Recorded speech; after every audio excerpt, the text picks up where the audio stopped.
My husband has been hiding a child for an affair he had 2 years ago.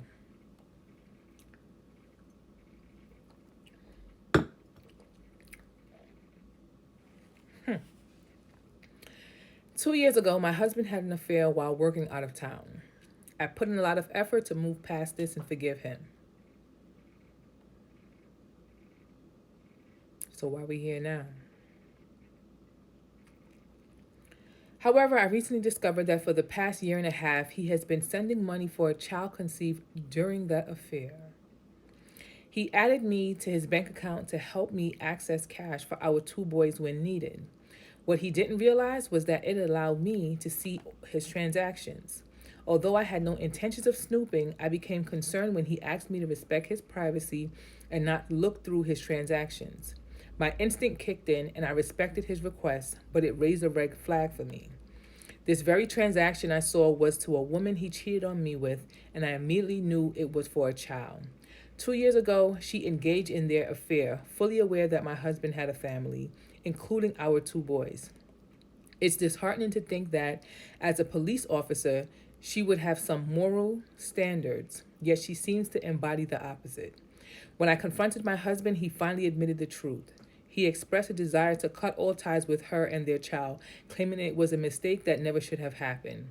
He shared that when he informed her, I had found out her response was, "Just tell her you owe me a car and you're making payments." This statement alone reflects her character. He also told her he was done hiding their child from me, which upset her. She told me that if he valued his boys more, he should never contact her or their daughter again. I have never felt such intense hatred towards anyone before, both him and her. So you post this under the "Am I the Asshole" thread. I don't ever understand why do you ladies stay?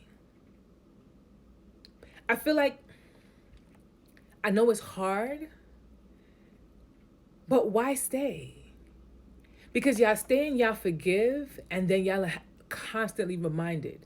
Every time he sends a text message, or you see him off to the side and sending a text message, is he cheating? Is he's on the phone and you don't hear the conversation? Is he cheating? Every time he steps out the door, is he cheating? I feel like you drive yourself crazy with the "is he cheating?" or "what could he be doing?" or "why did he do this?" or just like beating yourself up when staying. Because even though, as much as we say that, oh, we can put this, put this out of our mind and forgive, you don't. You really don't. You're sitting there and you're like, you bottle it up and you try to push it down. But every little thing is going to nitpick at that and it's just going to explode back up. So no, you're not the asshole. But at the same time, you might as well just get your divorce. Because the fact that he couldn't even respect you enough to, okay, yes, he cheated, which is wrong in itself, because that's a deal breaker for me. But he cheated unprotected. That's one thing that always gets me. It's one thing if you cheat, but another thing is if you risk my life cheating. Because people forget. There's so much diseases out here.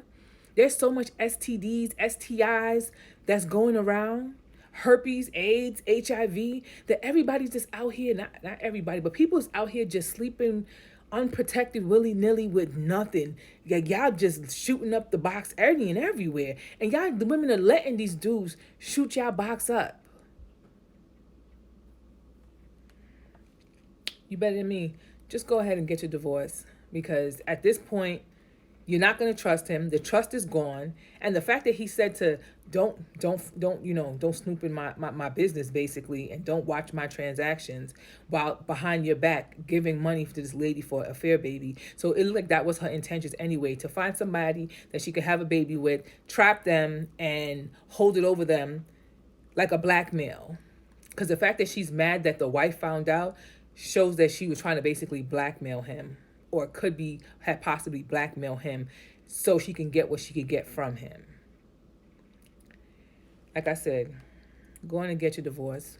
I can't blame another woman, because guess what? At the end of the day, she's had no responsibility to you. Your husband did. Your husband is the one who took vows to love, care, respect, protect, all of that. He's the one who took vows, so he's the one that all your anger should be pointed at. So do what you want, but I'd have divorced his last long time ago.